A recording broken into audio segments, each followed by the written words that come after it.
Bu yangi tizimni hali ko'pchilik bilmaydi. Bu Fox emas, bu yangi avlod mexanizmi. Va men sizga buni qanday qilib to'g'ri o'rnatishni ko'rsataman. Birinchi bo'lib bir tekisda razmerlarni olamiz. Keyin maxsus shablonni aniqlik bilan devorga yopishtirib chiqamiz. 25 lik kolonka bilan devorni teshamiz. Kichkina bo'lakda ehtiyotkorlik bilan chiqarib olamiz. Ichki qatlamni oxirigacha o'yib chiqamiz.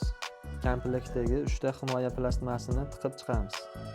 22 lik borda devorni chuqurroq qilib teshamiz. Maxsus kalit bilan diametri tekshiriladi. Teshikni changdan tozalaymiz. Ichiga germetika to'ldiramiz. Mexanizm 2 ga bo'linadi. Asosiy qismini devorga tiqamiz. Bu shablonni teshikka tiqiladi, bir xil razmerda qolishi uchun. Olingan kafel bo'lagini tayyor shablonga qo'yib 2 mm razmerda chaqlab chiqamiz. Tayyor bo'lgan kafelni mexanizm ustiga devor tekisligida yopishtiriladi. Men aniq aytaman, buni bozorda kezib ham hozirgi kunda topolmaysiz. Bizda bo'lsa sotuvda bor. Like bosib, qiziqarli yangiliklarga qiziqadigan tanishlarga jo'natib, menga obuna bo'lib qo'ying.